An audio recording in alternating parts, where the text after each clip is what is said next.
Hello, good morning to all of you and welcome to my channel Science Lab. आज हम लोग class 10 में physics का portion है विद्युत धारा का चुंबकीय प्रभाव, तो इसी के बारे में समझेंगे। तो आइए समझते हैं विद्युत धारा का चुंबकीय प्रभाव क्या है। एक साइंटिस्ट थे जिनका नाम था ओरस्टेड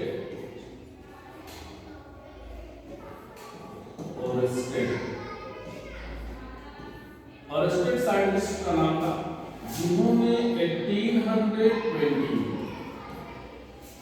ये बताया कि जब किसी कंडक्टर में यानी कोई भी ऐसे चालक तार और इस चालक तार को जब हम किसी बैटरी से जोड़ते हैं,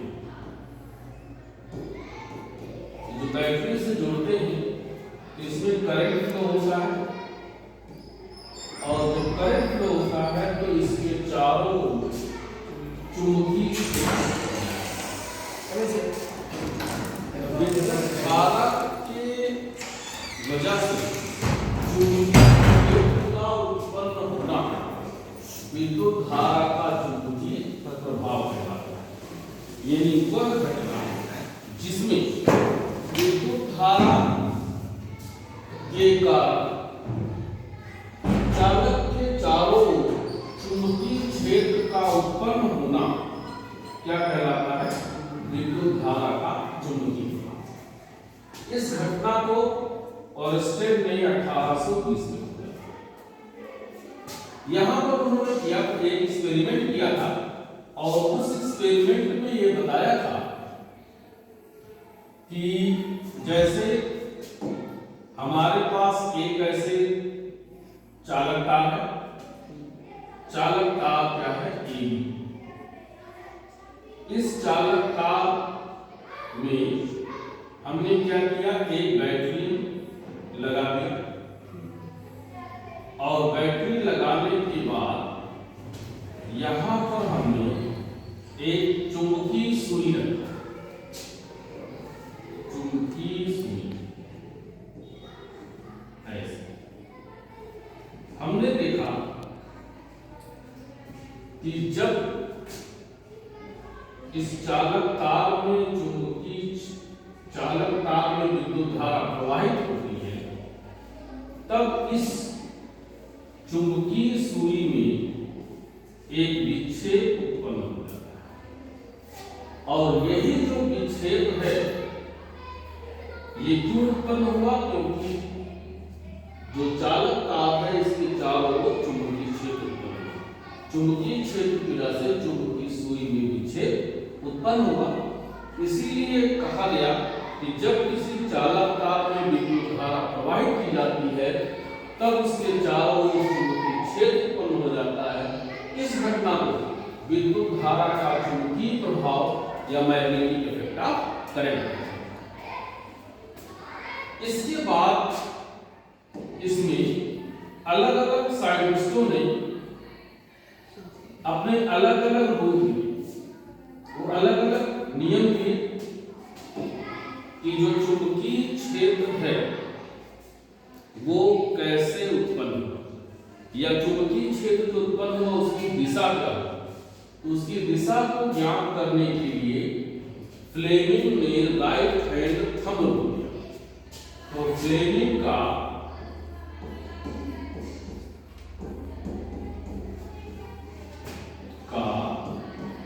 बाएं हाथ, फ्लेमिंग के दाएं हाथ का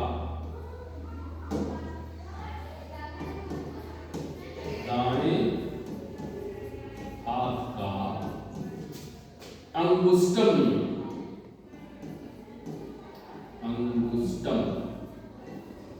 नियम, ये ऐसा, ये जो है एनसीईआरटी की किताब में ही लिखा हुआ है, फ्लेमिंग के दाएं हाथ का अंगुष्टम। उन्होंने ये कहा कि अगर जैसे मान लो कि ये चालक तार है और इस चालक तार को हम इस तरह से पकड़े कि अंगूठा चालक में प्रवाहित धारा की दिशा में, तब ये मुड़ी हुई जो उंगलियां जो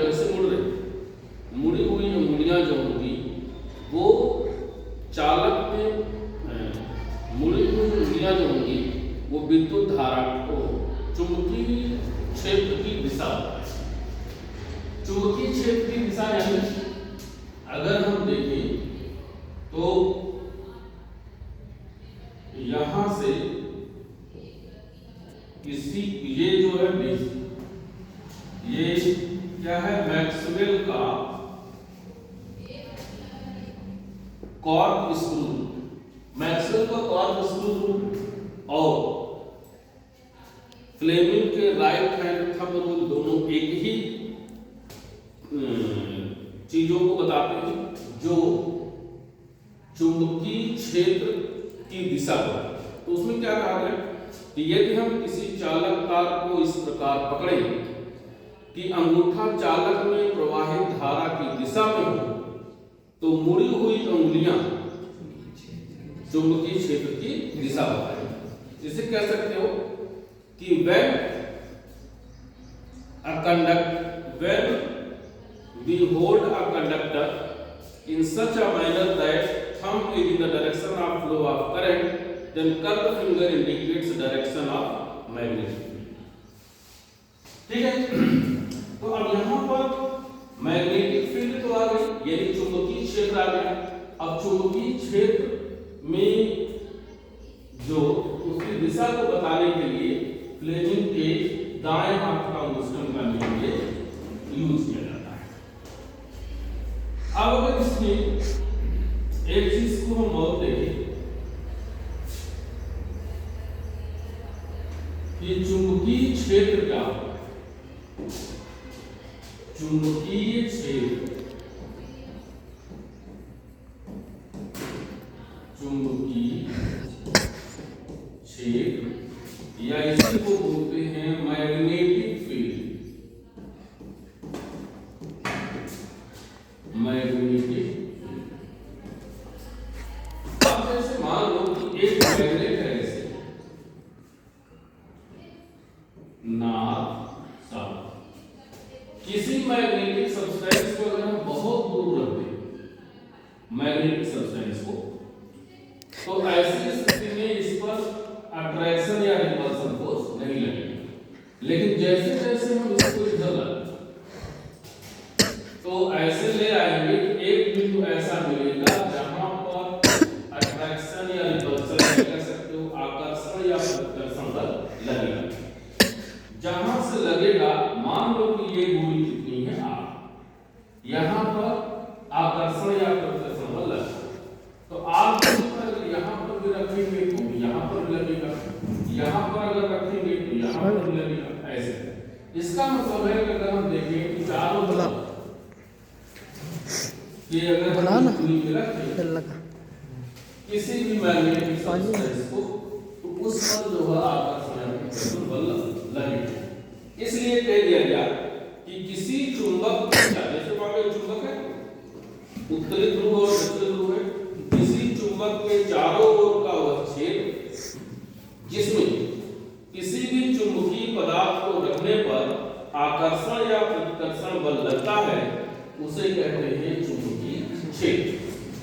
तो इसीलिए कह दिया गया कि space around the magnet in which any magnetic substance experience force of attraction और repulsion is called magnetic field. यानी किसी भी चुंबक के चारों ओर का वह क्षेत्र जिसमें स्थित कोई भी चुंबकीय पदार्थ पर आकर्षण या प्रतिकर्षण बल लगता है, उसे क्या कहते हैं, चुंबकीय क्षेत्र। ठीक है, अब ये चुंबकीय क्षेत्र है। इसके बाद इसमें देखिए तो इसमें होता है चुंबकीय बल रेखा, जो इस बार की परीक्षा में आने वाली है। वो सबसे इंपॉर्टेंट चीज आएगी चुंबकीय बल रेखा, ये बहुत जरूरी है। चुंबकीय बल रेखा, चुंबकीय बल रेखा या मैग्नेटिक लाइन ऑफ फोर्स। तो चुंबकीय बल रेखा क्या कहलाती है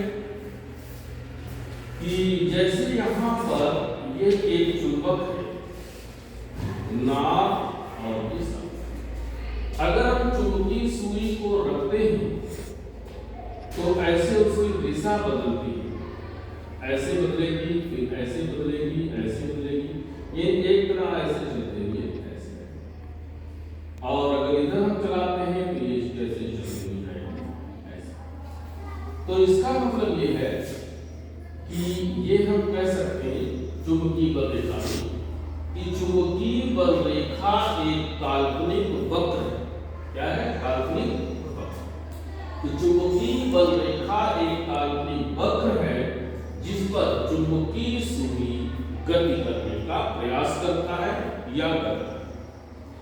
तो इसीलिए कहा गया कि चुंबकीय बल रेखा की परिभाषा हुई, यह एक काल्पनिक बल वक्र है, यह एक काल्पनिक वक्र है जिस पर चुंबकीय बल रेखा, जिस पर चुंबकीय सुई क्या करती है?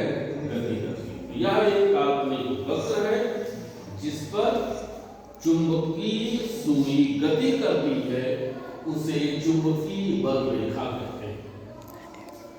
अब इसमें जो सबसे ज्यादा पूछा जाने वाला सवाल होता है वो होता है चुंबकीय बल रेखाओं के गुण। तो यहां पर अगर हम देखें तो चुंबकीय बल रेखाओं के गुण ये 3 नंबर में या 2 नंबर में आने की संभावनाएं सबसे ज्यादा होती है। और अभी 27 को पेपर है तो उसमें भी 90% उम्मीद है कि क्वेश्चन आएगा। तो चुंबकीय बल रेखा के गुण में अगर हम देखें पहला, तो पहले जैसे हमने बताया कि ये उत्तरी ध्रुव से शुरू होता है। चुंबक में कितने ध्रुव होते हैं? 2। तो ये उत्तरी ध्रुव से शुरू होता है और दक्षिणी ध्रुव पे आके समाप्त होता है। तो पहला तो इसका यही है कि चुंबकीय बल रेखा उत्तरी ध्रुव से शुरू होकर दक्षिणी ध्रुव पर समाप्त होगी। यानी ये कह सकते हैं कि यह बल रेखा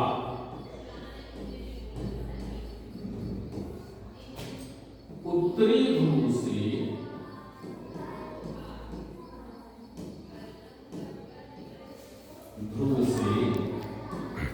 दक्षिणी ध्रुव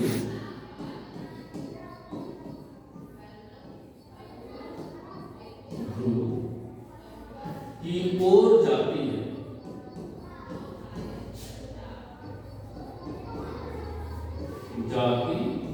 ये इसका पहला है।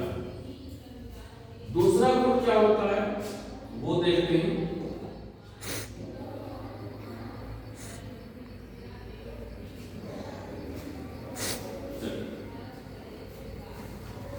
तो दूसरी गुण देखिए। दूसरा गुण इसका कहता है कि वक्र के किसी बिंदु पर, वक्र के किसी बिंदु पर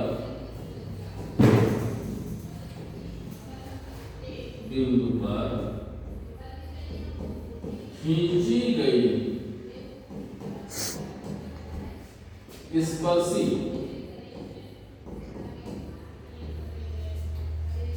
चुंबकीय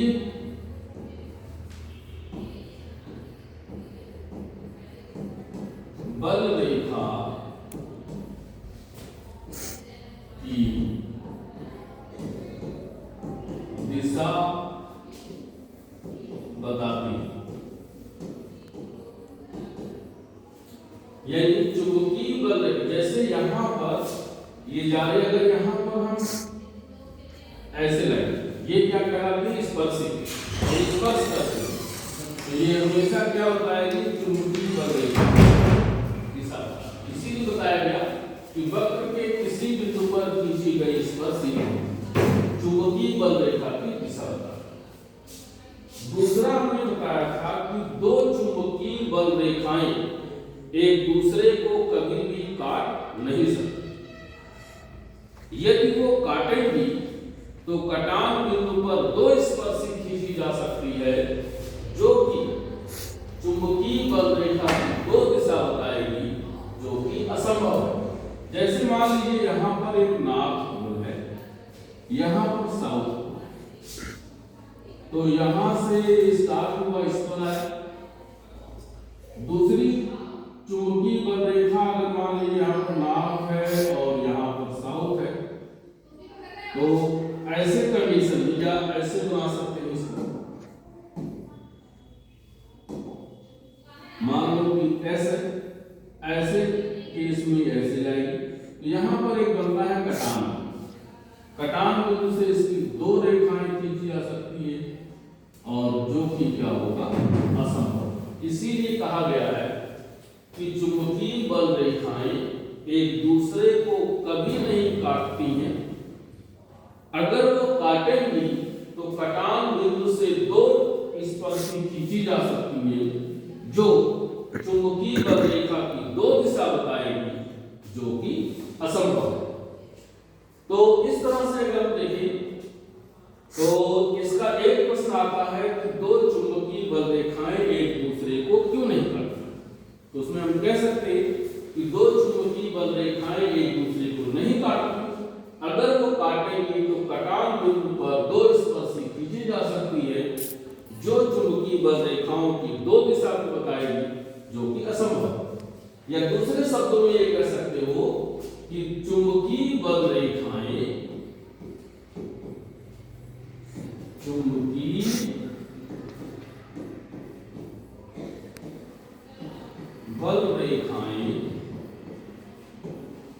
एक दूसरे के समांतर होती है।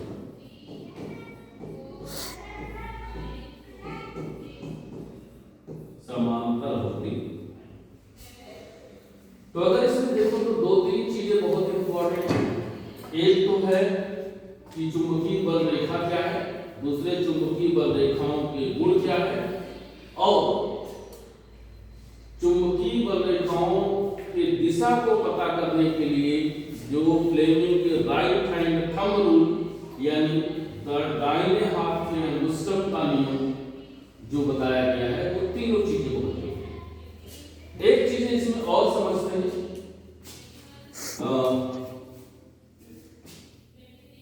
फ्लेमिंग के बाएं हाथ का नियम, फ्लेमिंग के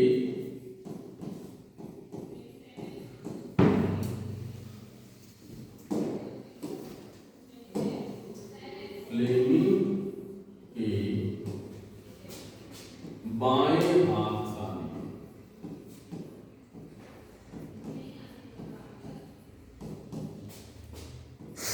ये भी बहुत इंपॉर्टेंट है।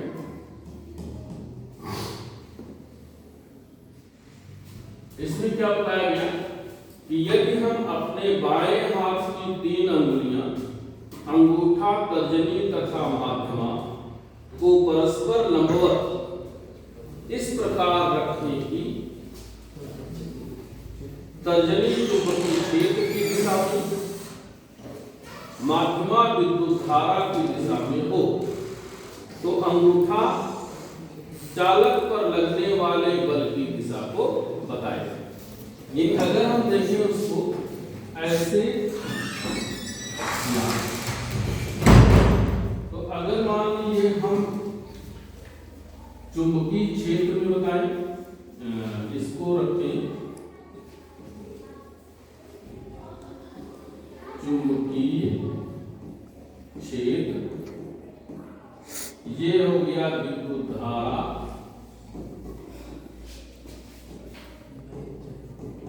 तो ये बताएगा चालक पर लगने वाला बल, चालक पर लगने वाला बल। यानी ये कह सकते हैं कि यदि हम अपने बाएं हाथ की तीन अंगुलियां अंगूठा, तर्जनी तथा माध्यमा को परस्पर लंबवत इस प्रकार रखें कि तर्जनी चुंबकीय क्षेत्र की दिशा में, माध्यमा विद्युत धारा की दिशा में हो, तो अंगूठा चालक पर लगने वाले बल की दिशा में। यानी इसको चुंबकीय क्षेत्र की दिशा में रखें, इसको विद्युत धारा की दिशा में रखें, तब ये अंगूठा जो होगा चालक पर लगने वाले बल की